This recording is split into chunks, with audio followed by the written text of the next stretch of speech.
Good afternoon, class. Today we are going to discuss about the stoichiometry of chemical reaction. Students, earlier we have seen about the calculation of empirical formula and molecular formula. Okay, this is also the numerical part where we have to look for the stoichiometry of a chemical reaction. Students, before coming to the word that is stoichiometry, you must have the idea about chemical reaction, okay, and how to balance them. So balancing is must required, which you have studied in 10th class also. So let us begin with our topic, that is stoichiometry of chemical reaction. Students, coming to the word stoichiometry, it is basically a Greek word which means to measure, okay. Students, the coefficient of the balanced chemical equation are called stoichiometry coefficient. Okay, so suppose if you give a reaction that carbon plus oxygen gives carbon dioxide. Okay, so whenever you look this reaction, you will see that there is 1 mole of carbon and 1 mole of oxygen, and it forms 1 mole of carbon dioxide. So this 1 mole is basically the stoichiometry of this reaction. Okay, so in this manner, whatever the chemical reaction is, if it is balanced, then the stoichiometry, the coefficient is known as the stoichiometry coefficient. Okay, basically students, whenever a chemical equation is written in the balanced form, it gives quantitative relationship between various reactants and product. Okay, so it gives the relationship quantitatively, okay, basically in the form of moles, in the form of masses, or in the form of volumes.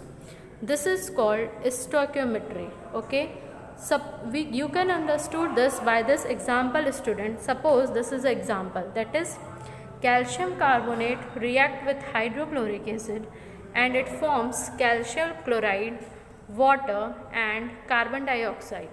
So students, for this, if you will balance this equation, you will come to know that there is 1 mole of calcium carbonate react with 2 mole of hydrochloric acid to give 1 mole of calcium chloride, 1 mole of water and 1 mole of carbon dioxide. So basically from here we can have two datas. The very first is 1 mole of calcium carbonate react with 2 mole of HCl. You can see here, we can talk in the sense of moles, which you can see here, or in the sense of masses. So if we are considering about the mass, then we can say that if you will see the mass of calcium carbonate, you will see that for calcium it is 40, for carbon it is 12, and for oxygen it is 16 into 3, that is 48. So mass of calcium carbonate is 100 gram. So from here you can say that 100 gram of calcium carbonate react with 73 gram of hydrochloric acid and it gives 111 gram of calcium chloride, 18 gram of water and 44 gram of carbon dioxide. Okay, so these are the two datas which you obtained from the stoichiometric coefficient. Okay, basically students, whenever there is gases, you can write 22.4 liter at STP, and this STP is especially the standard temperature and pressure. Okay, now students, coming to one more thing, that is what are the calculation aspect of this stoichiometric coefficient. So students, the quantitative information conveyed by a chemical equation help in number of calculation. Okay, so whenever you are given a chemical reaction, and it may be asked in 3 different ways. Okay, suppose you know about the mole of one reactant and other is unknown, so you have to identify the mole of that reactant.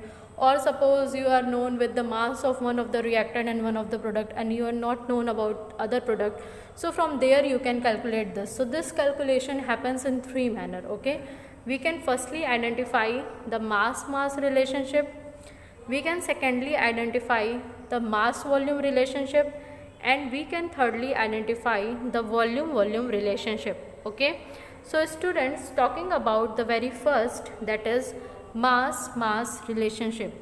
So for this student, suppose there is a condition in which mass of one of the reactant or product is given and mass of some other reactant and product is to be calculated. Okay, so suppose it is said that carbon burn in presence of oxygen and forms carbon dioxide, that is, or you can say combustion of methane, whatever the reactions are.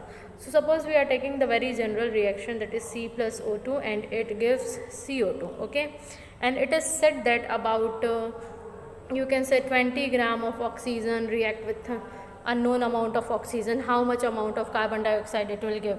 So you can calculate in this manner. Now in the second we will discuss about the mass volume relationship. Students, what happens here, the mass or volume of one of the reactant or product is given and the volume of the other is to be calculated. So suppose it is given that H2 plus Cl2, so suppose it is given that 2 volume of H2 react with 1 volume of Cl2, and how many volume of HCl will it give. So it will be generally depend on its coefficient. So as you see, it is 2 HCl, so you can calculate it from this. Now student, the third relationship is, or third type of calculation is basically based on volume relationship. Here what happens, volume of one of the reactant or product is given, suppose A plus B is giving C. Okay, so suppose volume of A is known, okay, and volume of B is not known. Okay, you had to identify the volume of B. So from here we can calculate in the sense of volume relationship. Okay, student, one more thing you have to remember is that actual yield of the product in any reaction is usually less than the theoretical yield. Okay, so suppose it is said that 1 mole of hydrogen react with 1 mole of chlorine to give 2 mole of hydrochloric acid. Okay, or whatever the reactions are there. So if it is said theoretically, it is not important that practically the product will be the same. Okay, suppose we are forming carbon dioxide by any means. Okay, and it is about you can say it is about 100 gram. Theoretically it is said that it is formed 100 gram, but student, when you are going to make it, the practical yield is not 100%. Okay, so for this what happens, there is a formula, and this it basically happens because usually what happens, you can say some side reaction may take place, or it may be that it is not in the ideal condition. Suppose that the formation of carbon dioxide should take place in an ideal condition. It may be said that it should be take place at room temperature, or it should be take place at inert atmosphere.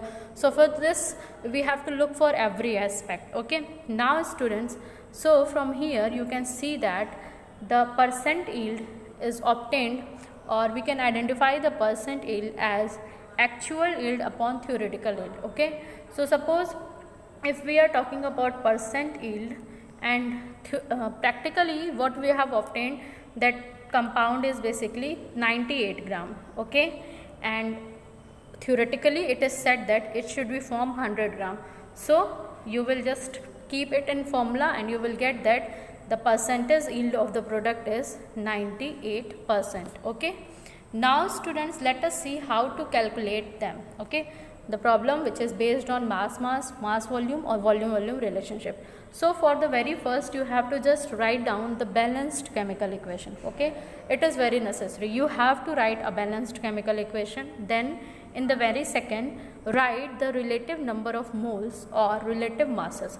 So suppose if A plus B is reacting together and it is forming C, so firstly you have to balance the equation, and after that you have to give mole. Suppose this is 1 mole of A react with 1 mole of B and gives 1 mole of C. Okay, and also you have to give their masses. Now students, in the third you have to write, if there is gases, you can write 22.4 liter at STP, that is a standard temperature and pressure, below the formula if necessary. Okay, instead of mole. Now student, at last you will apply the unitary method to make the required calculation. So for this, let us see the calculation. Students, you can see here in the question, it is asked that calculate the amount of water. Basically it is asking about the mass, so it is mass relationship produced by the combination of 16 gram of methane. Okay, so it is said that 16 gram of methane is reacting, as it is said combustion. So you have to analyze that methane is reacting with oxygen and it forms carbon dioxide and water. Okay, and now you have to balance the equation. So for this, the balanced equation will be CH4 plus 2O2, it gives CO2 plus 2H2O. Okay, and now you have to give their moles. Now students, as you see in the reaction, that 1 mole of methyl on combustion produces 2 mole of water. You can see from here, 1 mole of methane gives 2 mole of water. So 1 mole of methane is equal to 16 gram, and 2 mole of water is basically, as 1 mole of water is 18 gram, so 2 mole will be 36 gram. So we can easily say that 16 gram of methane on complete combustion produces 36 gram of water. Okay, so this is all about today's lecture. Thank you class.